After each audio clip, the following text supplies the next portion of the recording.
Hi, everyone. So this is Dr. Viola Pierce. I am the CEO and the founder of VP Nursing and the Nurse Nurturer, where our goal is to teach nurses how to work from their computers anywhere around the world, making money and owning their own time. So one of the things that I wanted to come to you today was to talk to you about is Vital Friday, and it's bringing the vitality back into your business. So a lot of times what happens is we just don't really know exactly what to do whenever we're trying to go into business. And one of the things that we have to do is we have to shift our mindset from a problem, we're thinking about the problem, to we're thinking about the solution, right? And so anytime we want to do anything, we want to make sure that we are trying to find a solution to whatever problem it is and then work our way back.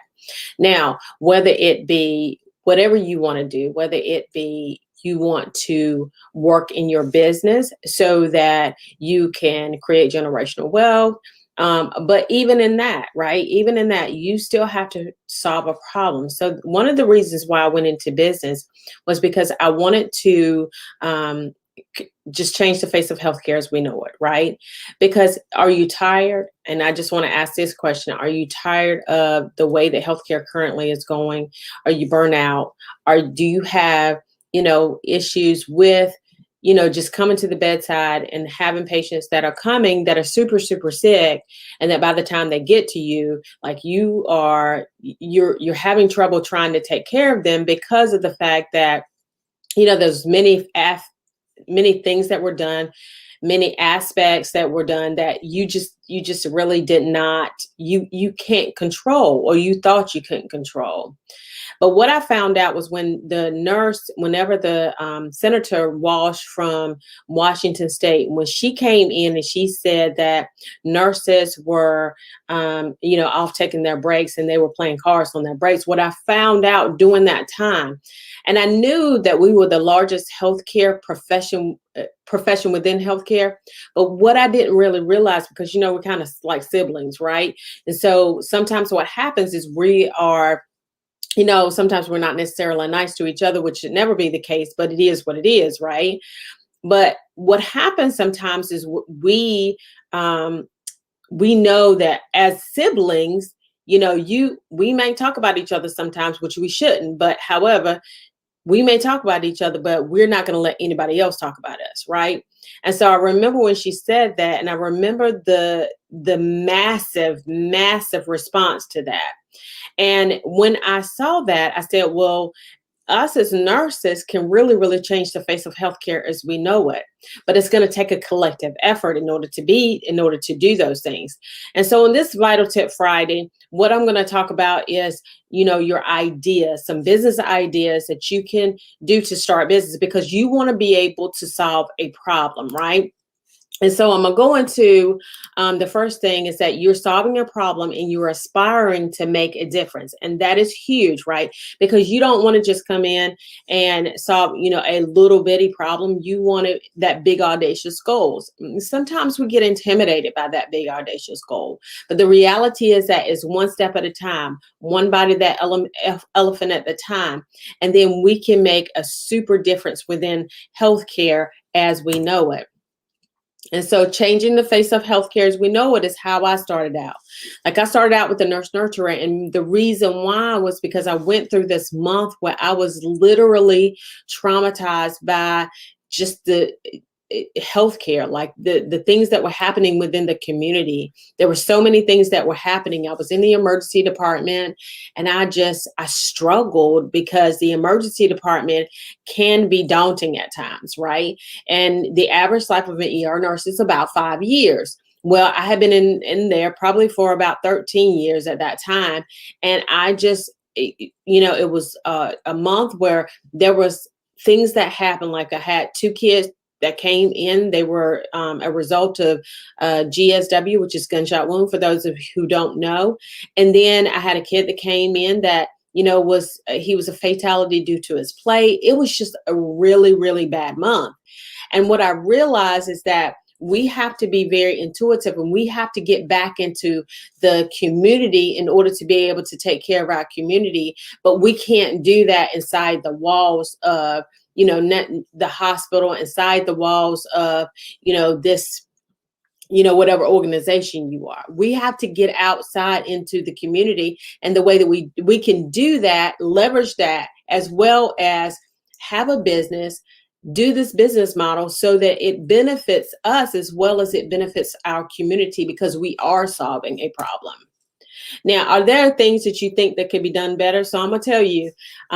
So we have Juicetopia here, which is one of the restaurants that we have here. Now, mind you, here in Eastern North Carolina, we have more strokes in Eastern North Carolina than we have all over the country. And so, and one of the reasons why I think that we do is because we're such a fast-paced environment. And so we go, go, go, go, go all the time. And so we really want to have that space where we can just stop in and get a healthy drink or get a healthy salad or get something healthy so that we can change, our the dynamics within our body. But the reality is that there weren't a whole lot of places around here. And so what the young lady at Juicetopia did, her name is Brandy Silver. So what she did was she had suffered from a low hemoglobin. And so what she did was her husband went out and they started up Juicetopia so that they could provide the same the same effects. They could provide the same service to the community of people that she had provided or that she had in her life, right? So she had the low hemoglobin. She started juicing. The juicing increased her hemoglobin so that she wouldn't have to take medicines, because we all know that medications have side effects. And so that's the reason why a lot of times our patients don't take them, right? And so she wanted to create that space where she was able to help her community as well. And so she developed the business model in order to be able to do it. So I can tell you another story. It was Felicia Polk Jackson. So her and her husband were riding down the road. They were riding down the road and her kid was in the back seat and he was choking. Right. And as a result of him choking, her husband, who is not a healthcare professional, she was I think she's a physical therapist. So he's not a healthcare professional. He handed the child to her, but she froze. Right. Because we all know that whenever we're taking care of our family members, it's a whole different ballgame. It's a lot different, right? And so, whereas I can go in and I can systematically take care of your family member because I don't have as much emotion involved in that as I do with my own family member, I can be very, get it done. Well, she wasn't able to do that. And so her husband had to end up doing the Heimlich maneuver on her child. And what she realized, she was a creative brain. So she created what's called CPR wrap. And as a result of CPR wrap, now it's a wrap, and it tells you exactly what to do in whatever case, right? So that it jogs your memory at the time of the emergency, because a lot of people don't come out of the emergency department, right? And so I come out of the emergency department, and so I can systematically think without really having to go through each step, because that's what I've done all the time. That's my wheelhouse. That is where I come from. But everybody is not like that. So you want to make sure that you are creating that environment. And so business coaching. So this is one of the things that I decided that I wanted to do, because I knew that we go to school to be nurses, but we're taught to work for someone else.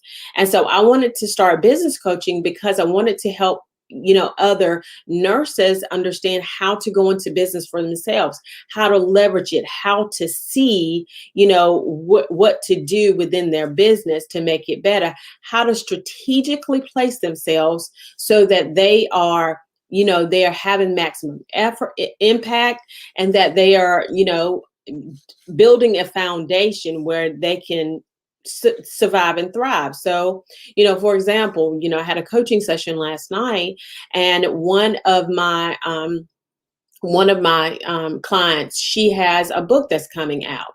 And so I went to all her social media websites and all her social media sites. And I said, look, I said, this is what you need to do on this particular one, because it's 8 seconds, right? People take 8 seconds and then they move from that place. And so you want to make sure that you are, leveraging it so that whenever they get to your page, they instantly can come in and they can click on whatever it is that they need to click on in order to be successful, so that you're successful.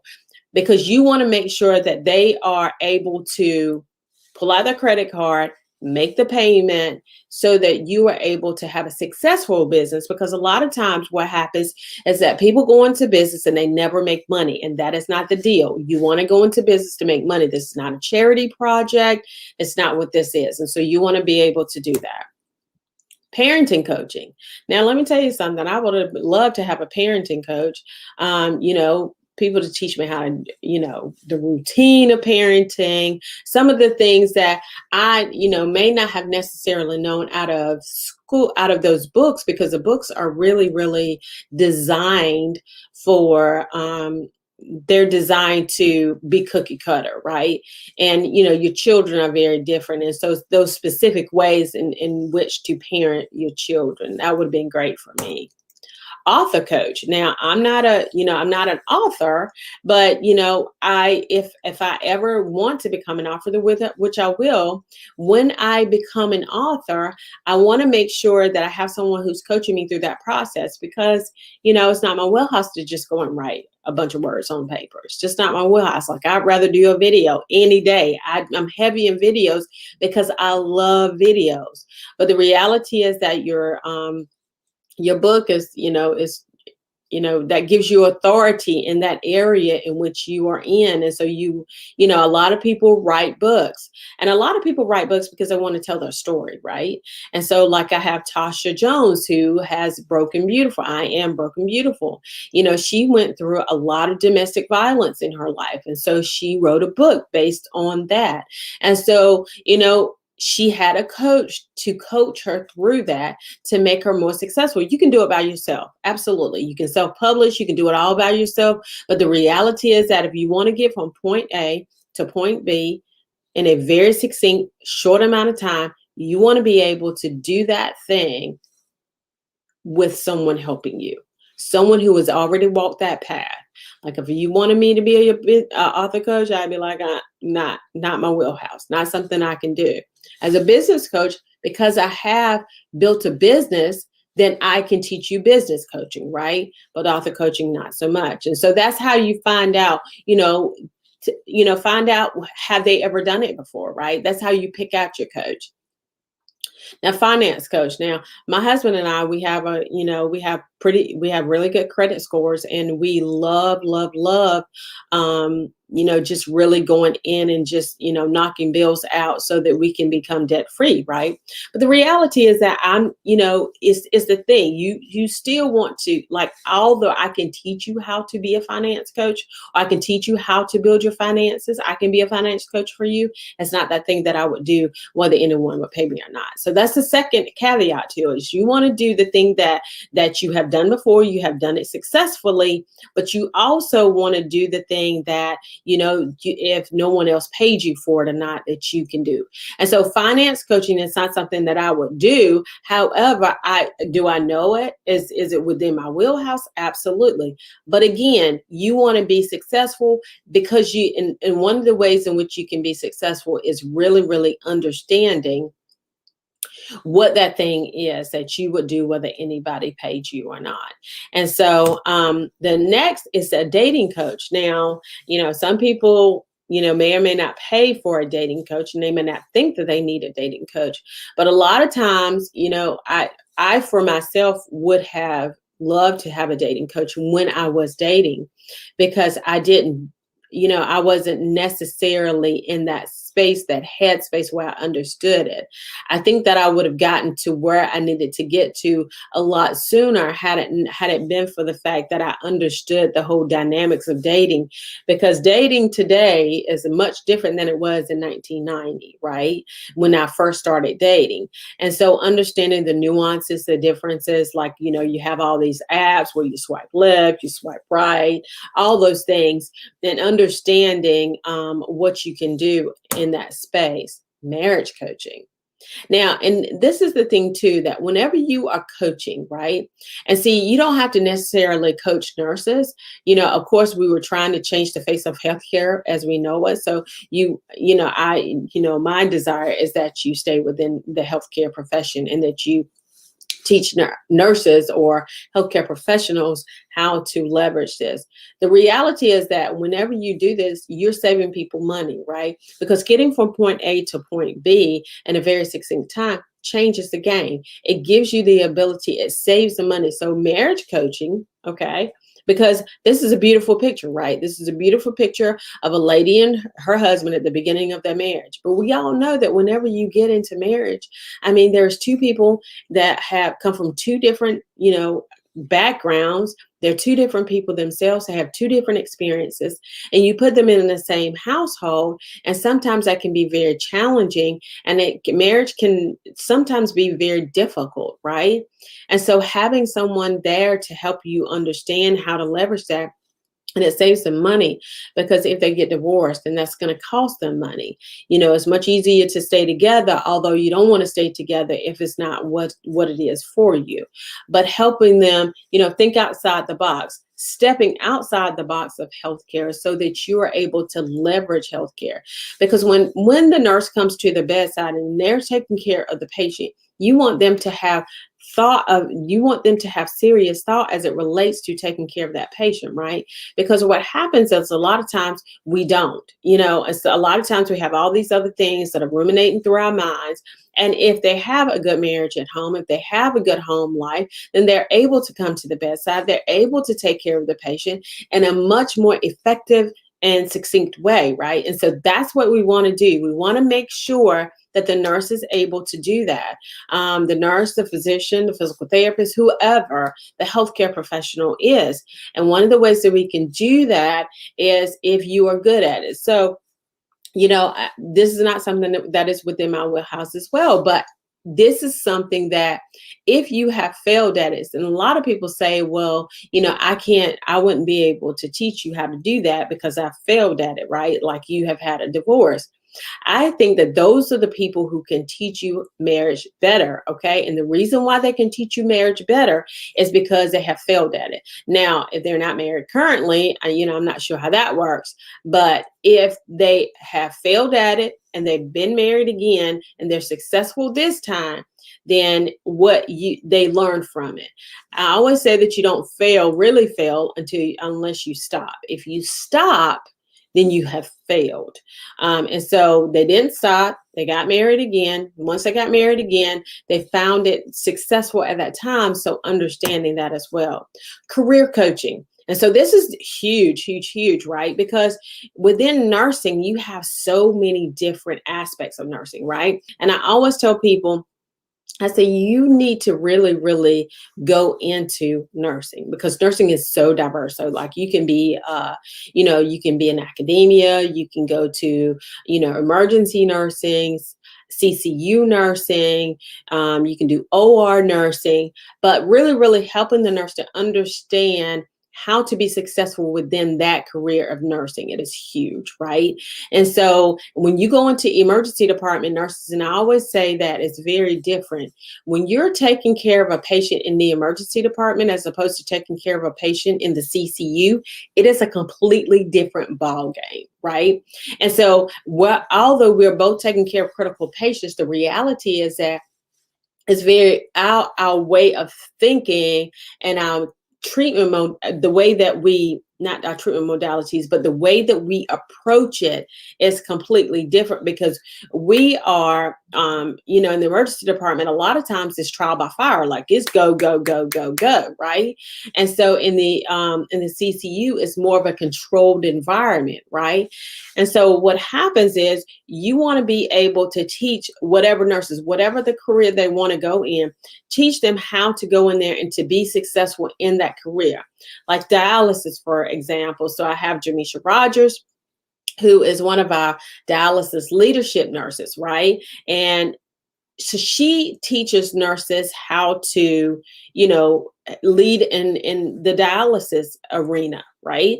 So like although I'm an ER nurse, my wheelhouse is not dialysis. My wheelhouse is not delivering babies. Our wheelhouse is trauma, right? And so helping the nurse how to navigate those careers, setting them up for success within those careers is super, super important. And then, of course, fitness coaching, right? Because let's all be very clear that what happens is when you are within the healthcare realm, this is what happens. You need to be physically able to take care of your patients. It is a physical job. And within anything, really, because we think about Maslow's hierarchy, right? In the base of Maslow's hierarchy, you have your physiological being. The physiological being, like, you got to get that together, right? You got to get that physiological being in order to be able to show up at the bedside, in order to be able to take care of the patient and take care of the patient efficiently and effectively. And so if you don't have your physiological being together, then it affects how you think, it affects how you feel, it affects all of that, and that affects your patient care. And so those are some of the ways in which you can go in and take care of your patients and take care of them more effectively and efficiently.